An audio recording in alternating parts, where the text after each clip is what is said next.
Boa tarde, tudo bem com vocês?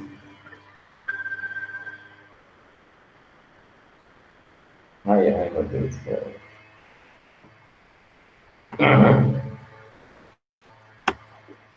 Muito engraçado agora, viu? Bom, pessoal, abram o livro de geografia para a gente começar a correção da nossa atividade, da 378, certo? Até a 382, tá bom? Bom que tá todo mundo já feliz, né? Vamos lá. Tudo bom, né? Inclusive, eu vou logo até fazer a frequência também aqui, na pegada aqui do oceano. Vamos lá. Yasmin está presente. No caso, peraí. Vamos lá. Vou pela ordem que eu estou vendo aqui. Yasmin, eu tenho Lívia, eu tenho mais Maria Isabel, tenho Roger, Lívia, Lívia.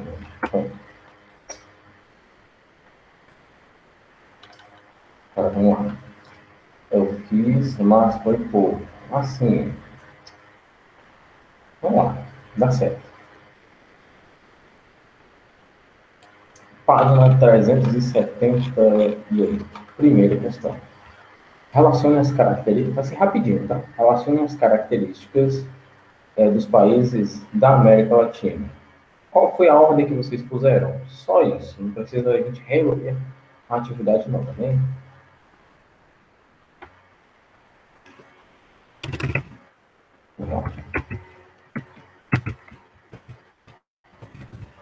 Vou colocar aqui a ordem para vocês.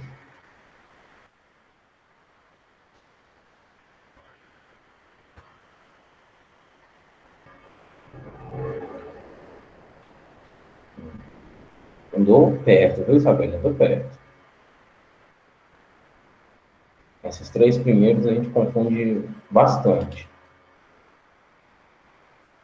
Página 378, tá bom?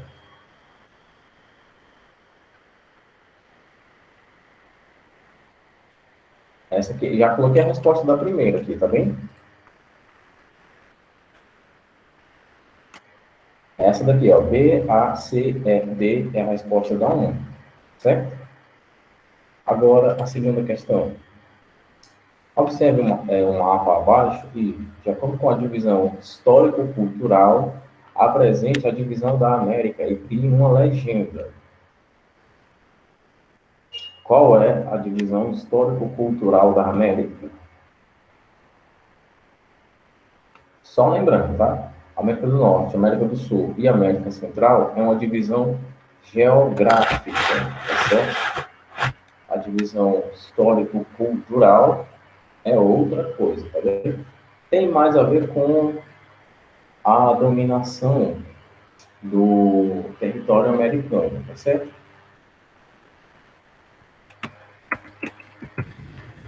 Então, de um lado, nós temos a América anglo-saxônica, do outro, a América Latina, certo? O espaço americano, o continente americano como um todo, é dividido em América anglo-saxônica e América Latina. Sobre a legenda, para colocar aqui, basicamente indica em cores e símbolos diferentes sobre essas duas partes. Tipo, coloca a América anglo-saxônica, você pode colocar AAS e AL, pronto, já fez a legenda. Coloca a América anglo-saxônica de azul e vermelho e a América Latina de verde. Pronto, criou a legenda do mapa. Somente isso, tá bem? Entenderam, né? A 2 aqui?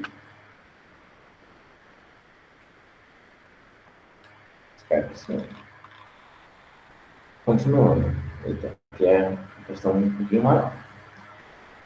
Na América do Sul, a maioria dos países foi colonizado por Portugal e Espanha. No entanto, Há uma porção desse território americano que foi explorado por outros países, cujo idioma oficial não é o português nem o espanhol.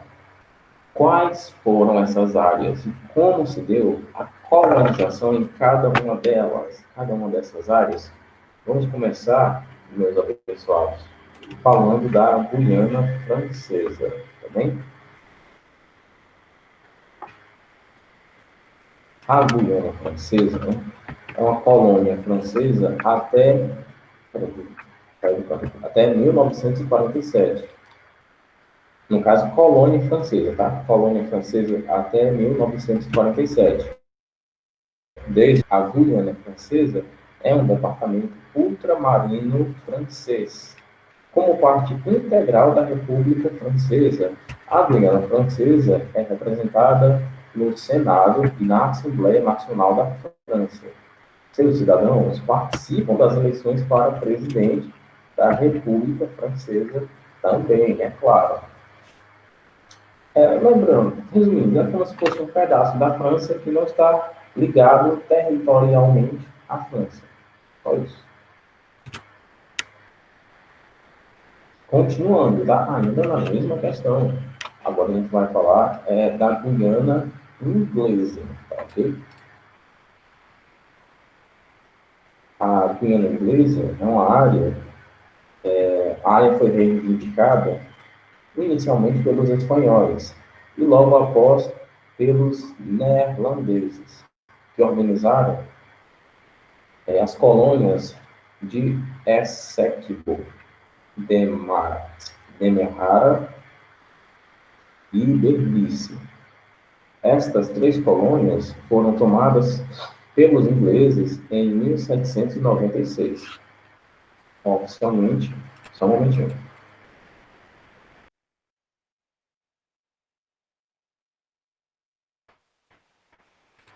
Continuando. Oficialmente cedidas ao Reino Unido em 1814 e fundidas numa só colônia em 1831, passando a chamar-se de Guiana Inglesa, cuja capital era Georgetown, conhecida como Starbrook, aliás, antes de 1812. A Guiana se tornou uma república independente do Reino Unido em 26 de maio de 1966. Eu recomendo que ponham essa resposta aqui no caderno, tá? É bem grande.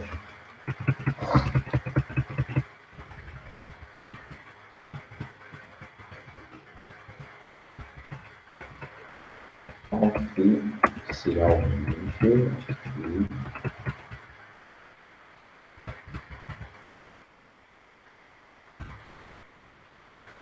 Continuando ainda na mesma questão, tá? O Suriname. O Suriname foi primariamente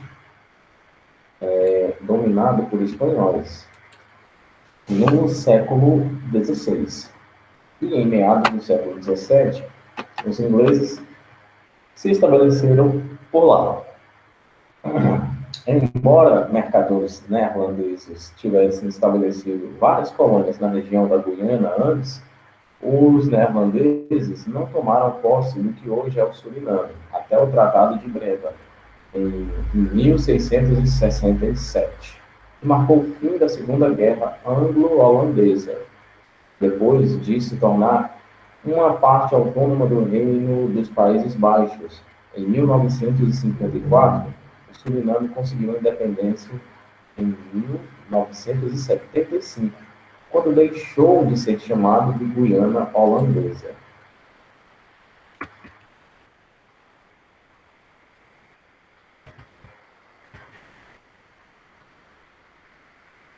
Bom, se estamos falando do território que não foi dominado nem por espanhóis nem portugueses, é ainda na frente, viu?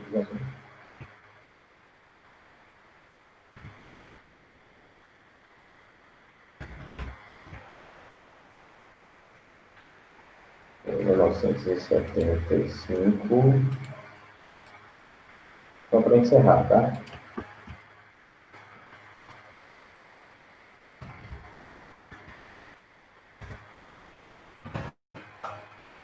mais e mais.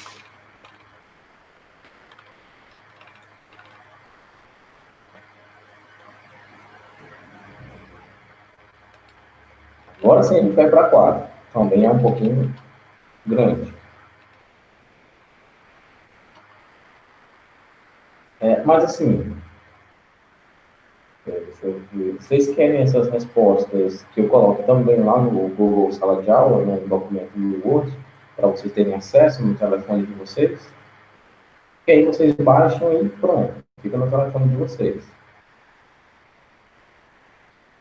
Sim? Não?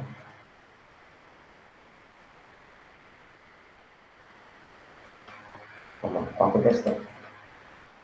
Escreva sobre as 4 regiões naturais da Venezuela, caracterizando cada uma delas.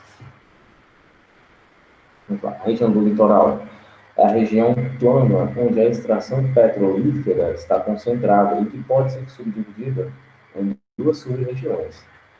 O litoral atlântico a leste, em que estão localizados o delta do rio Orinoco e o golfo do Paria, e o litoral norte, banhado pelas águas do Mar do Caribe. Essa aqui é a primeira das 4 regiões naturais, tá?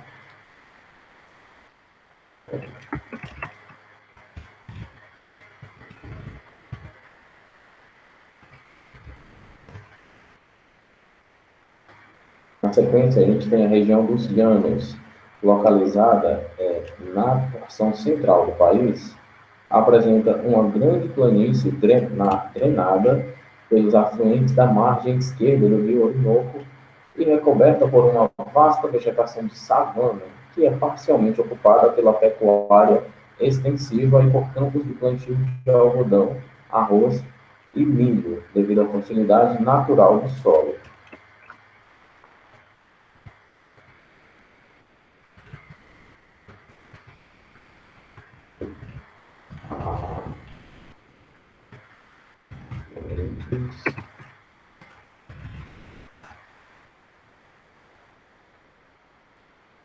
Na sequência, a gente tem a região montanhosa,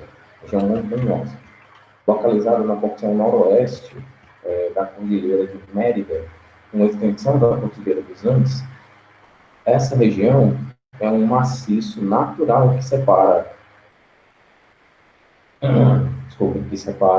as vastas planícies dos llanos da área onde está localizado o Lago Maracaibo. A exploração mineral divide o espaço com culturas de milho, cana-de-açúcar, algodão e café. Em virtude da altitude, apresenta um clima de temperaturas amenas.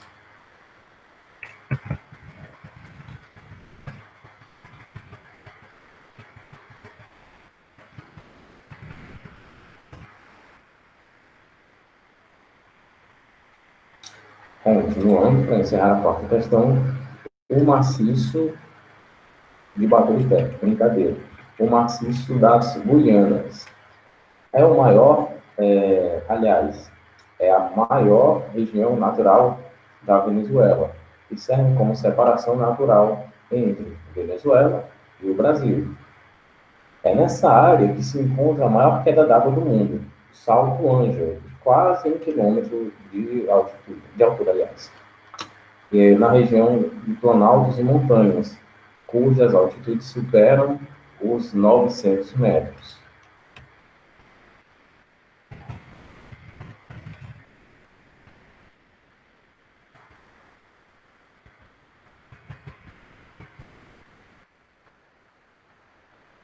Quase uma redação, essas 2 respostas, né? Quinta questão. Explique o que foi o Império Inca e como se deu a sua destruição. Os Incas foram os povos que habitaram uma determinada parte da América do Sul, em especial a região da Cordilheira dos Andes. Os países habitados por esses povos foram Chile, Bolívia, Peru e Equador. No século XIII, foi fundada a própria capital do império desses povos, a sagrada cidade de Cusco, que hoje é a capital arqueológica de toda a América Latina. Tais povos foram extintos quando os espanhóis dominaram e assassinaram, no ano de 1532.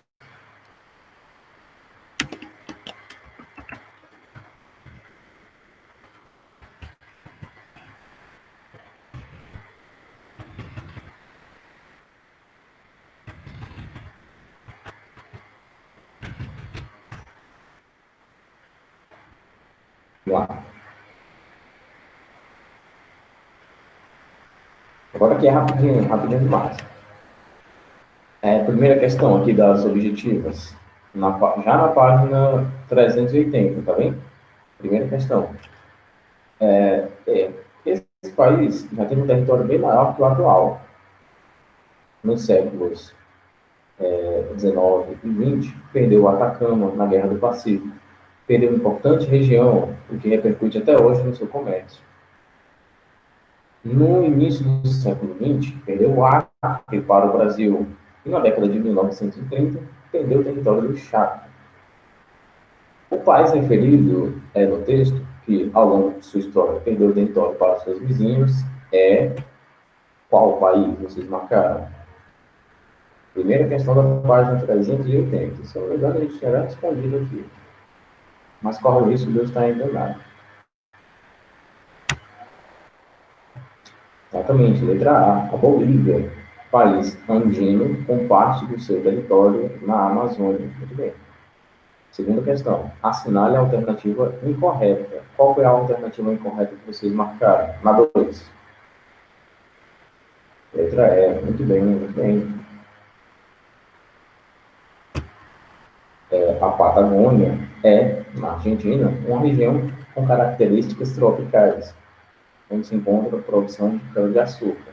Concentra, aliás. Aqui a gente tem 3 informações erradas. Né? Terceira questão. Mais importante centro de exploração petrolífera da América Latina, renda anual per capita superior a $4.700, localizada na parte setentrional da América do Sul, tem em seu território, aliás, o Lago Maracaibo. Todas essas referências identificam qual país, qual letra?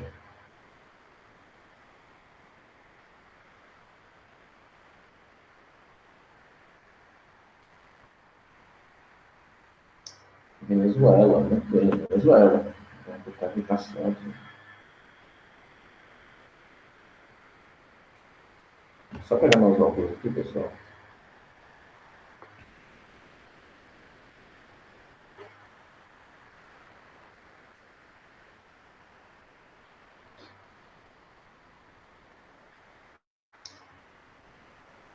Prontinho, melhor.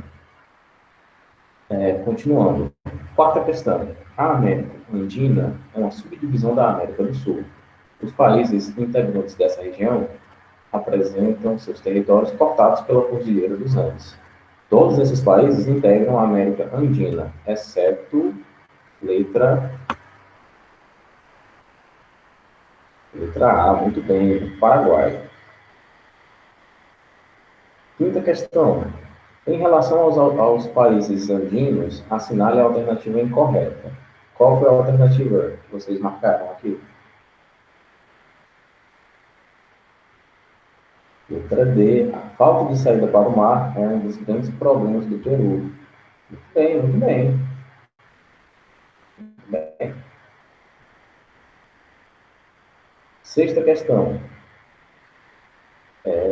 Por que não tem calas? Do rei para Chaves vira, aliás, do rei para Chaves vira ringtone na Espanha.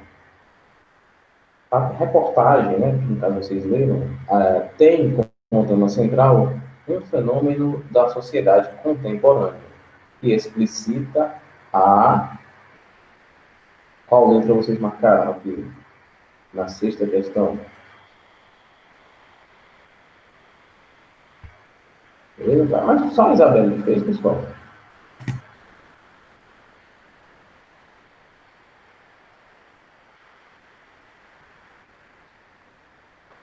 Letra C. A apropriação frequente de acontecimentos sociais e políticos pelo mercado da mídia eletrônica. questão um pouquinho complicada, eu admito. Não vai ter sobre esse tema na prova, não, tá? Principalmente, precisa de uma reflexão muito grande. Sétima questão. O sistema agrícola descrito no enunciado da questão refere-se ao quê?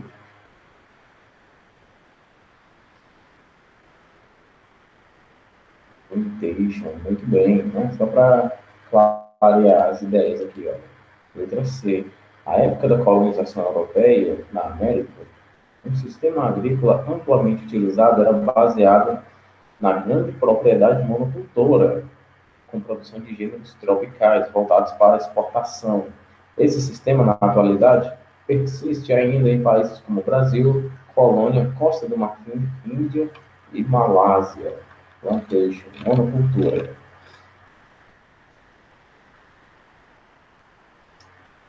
Além das exportações de minerais, frutas, vinhos e pescados, o Chile tem como principal fonte de divisas a produção e a exportação de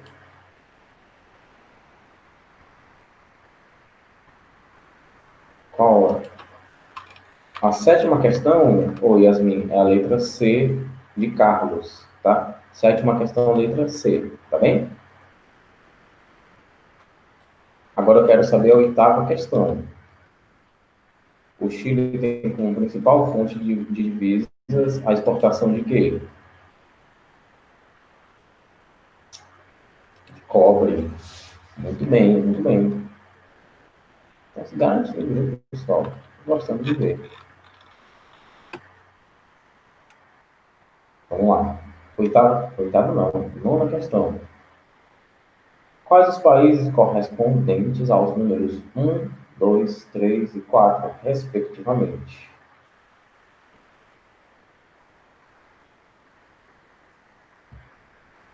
Tá, essa aqui é mais fácil, né? Coloca um mapa no Google e pronto. Se você não quiser usar seus conhecimentos, põe lá e tá facinho. Décima questão. Quando chegaram à América, os europeus encontraram inúmeros povos que ocupavam o continente. E essa ocupação já tinha milhares de anos, né? Estes povos foram posteriormente, esses povos posteriormente foram denominados povos pré-colombianos. Dentre os vários povos pré-colombianos, 3 se destacaram por terem encontrado um desenvolvimento social bem avançado, formando verdadeiros impérios. Estes povos eram, bem, isso aqui realmente não é muito difícil, não. Os povos eram os astecas, maias e os incas. Só erraram quantas? Erraram uma questão, né? A gente fez 10 questões aqui na primeira atividade e mais 5 aqui. 15 questões, errar uma, um pouquinho demais, né? Pouco mesmo, muito bem. Gostei dessa aqui, viu, pessoal? Bom, vamos continuar aqui, tá? Botar uma aplicação. Frequência eu já fiz, né? Eu comecei na aula, coisa boa. Vamos continuar. A gente já vai entrar aqui no capítulo 11, América Desenvolvida, Estados Unidos. A principal teoria sobre o povoamento da América defende que os primeiros habitantes dessa região, né, chegaram entre 50 mil e 12 mil anos atrás, e eram grupos de caçadores que saíram, aliás, da região da Ásia Oriental e atravessaram o Estreito de Bering durante a última grande glaciação, certo?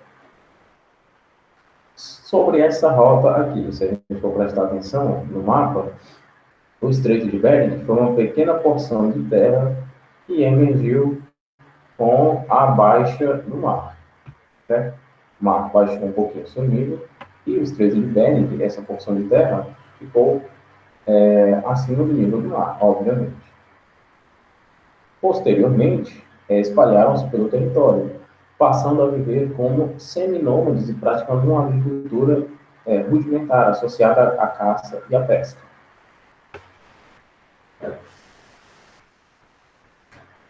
Estados Unidos, considerados o berço das liberdades democráticas, aliás, perdão, os Estados Unidos estão localizados na América do Norte, entre o Canadá ao norte e o México ao sul. Atualmente, a gente está na página 386, tá? Atualmente, incluindo as terras do Alasca, o território estadunidense totaliza uma área de...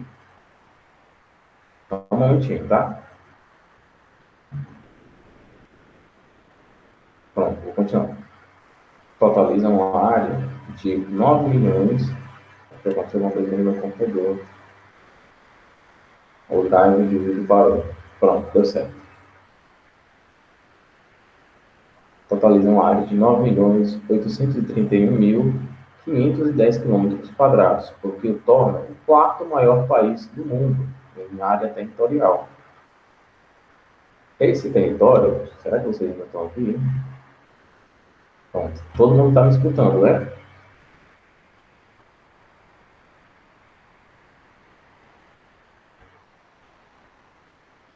Ok. Vamos lá. Esse território está dividido politicamente em 50 estados autônomos, dos quais 49 são continentais, incluindo o Alasca, na fronteira entre a América e a Ásia, no Estreito de Bering, e o Havaí, no Pacífico, e o Distrito de Colômbia, Distrito Federal, onde está localizada a capital, Washington. Além dos 50 estados, os Estados Unidos também possuem 5 territórios ultramar: Samoa Americana, Guam e as Ilhas Marianas, as Ilhas Marianas do Norte, no Pacífico, e Porto Rico, e Ilhas Virgens Americanas no Caribe. Entretanto, os habitantes nascidos nessas áreas, exceto Samoa Americana, mesmo possuindo cidadania estadunidense, não podem eleger um presidente, e têm apenas uma representação, sem direito ao voto no Congresso. As 13 colônias. Os primeiros a chegarem, os primeiros colonizadores europeus a chegarem ao atual território dos Estados Unidos, no século século XVI, aprendi agora. A área de contato inicial foi a região Nordeste, onde viviam numerosos povos indígenas, e rapidamente passaram a ser exterminados pelas armas de fogo, doenças, bebidas alcoólicas dos europeus. Contudo, não havia riquezas minerais. Como não havia riquezas minerais, o território foi pouco explorado e deixado de lado. Entretanto, na metade do século XVI, a rainha Elizabeth I da Inglaterra, interessada pela colonização da América do Norte, estabeleceu um acordo com as duas companhias comerciais para colonizar essa porção do seu império ultramar. A Companhia de Plymouth, que ficou encarregada das terras localizadas ao sul, e a Companhia de Londres, cuja tarefa era desenvolver as terras do norte. Fechado o acordo, as duas companhias, constituídas de aventureiros de diversas origens, agricultores sem terras, degradados, órfãos, crianças raptadas, mulheres e diversos grupos protestantes, puritanos, quakers, calvinistas, batistas, fugitivos da perseguição imposta pela monarquia inglesa, a todos que eram contrários ao anglicanismo e ao absolutismo. Toda essa gente misturada chegou na América, chegou nos Estados Unidos.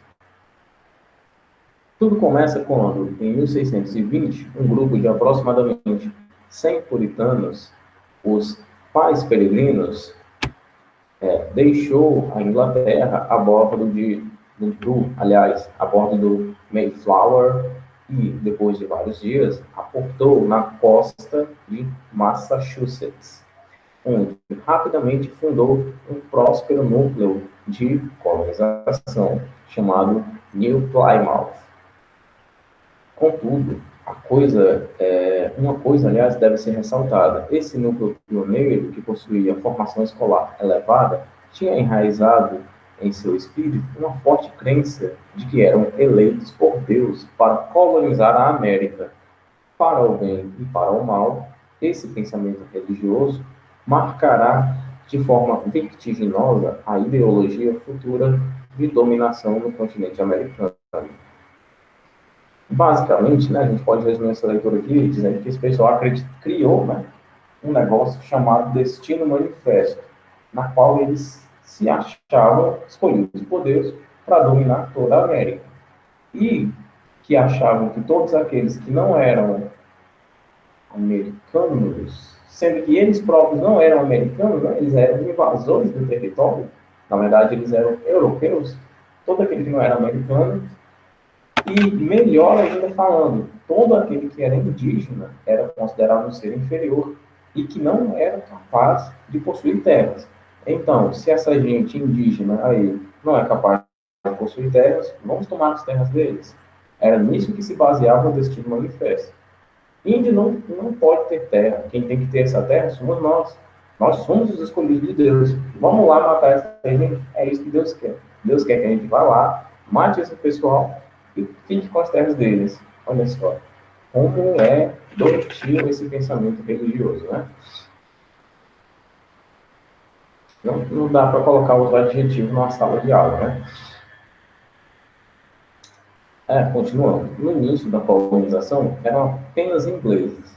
Porém, com o passar do tempo, pessoas de outras nacionalidades, como irlandeses, franceses, escoceses, etc., aportaram na América do Norte em busca de paz ou fortuna. Além destes, milhares de negros africanos foram trazidos como escravos, principalmente para as terras do sul. Isso fez com que a população não nativa crescesse rapidamente e já no final do século XVII ultrapassasse a casa de 3 milhões de pessoas. As duas primeiras colônias criadas, as duas primeiras colônias criadas foram Jamestown e Nova Amsterdã, no caso, a atual Virgínia e Nova York, respectivamente.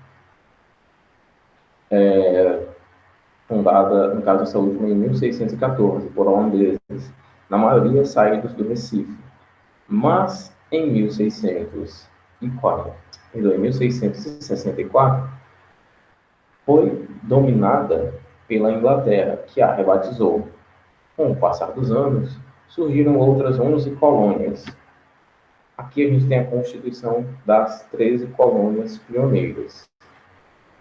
Todas movidas pela força do trabalho, né? Uma vez que, para os puritanos, principalmente os mais doutrinados pelo calvinismo, o trabalho é algo edificante, enquanto o ócio é considerado um dos maiores pecados, né? Se você quer ser salvo do inferno, vá trabalhar. Nas colônias do norte e do centro, Maine e New Hampshire, Massachusetts, Rhode Island e Nova York, também Connecticut, Pensilvânia, Nova Jersey e Delaware, onde o ambiente climático era semelhante ao europeu, a economia desenvolveu uma colonização tipicamente de povoamento. Com base na policultura de milho, maçã, batata, trigo, realizada em pequenas propriedades e com o suporte da mão de obra familiar, paralelamente, desenvolveram-se diversas manufaturas que trabalhavam com couro, madeira, lã e ferro. Essa volumosa produção serviu como base de um próspero comércio de exportação, denominado comércio triangular, que consistia na compra de melaço nas Antilhas e sua transformação em rum. Posteriormente, esse rum era levado para a costa atlântica, na África, e trocado por escravos que eram trazidos para a América do Norte. A gente também pode pular essa parte aqui com o resumo de que a Inglaterra, ou melhor, as 13 colônias inglesas aqui, ao norte, as colônias do norte eram pautadas na liberdade. A parte norte dos Estados Unidos era abolicionista. A parte sul era escravista, porque a parte norte passou a desenvolver um comércio baseado no mercado interno, ou seja, produz-se desde consumo para cá para dentro. Já o sul não, produzia para fora. O que é que acontece? Como no sul o comércio e o mercado era externo, então, tanto faz se tem gente aqui no país para consumir ou não. A gente não faz produtos para os Estados Unidos, a gente faz para exportar. Então é interessante para o Sul que tivesse mão de obra escrava. Por quê? Porque mão de obra escrava é mão de obra gratuita. Já no Norte, a coisa era diferente, era do contrário. Eles queriam tornar aqueles escravos em trabalhadores assalariados, para que tivesse mais gente para consumir os produtos que eram produzidos, né? Os meios de consumo, aliás, produzidos ali nos Estados Unidos. Então, era interessante abolir a escravidão. Daí a gente começa já a caminhar para o que a gente vai chamar de Guerra Civil Americana, mas que, infelizmente, por conta do horário, vai ficar para a próxima aula. Tá bem? Amanhã, pessoal, a gente se vê com produção textual e, infelizmente, nós não temos aula na sexta-feira, tá bem? Bom, vou ficar por aqui. Um abraço a todos vocês e a gente se vê na próxima aula. Tchauzinho.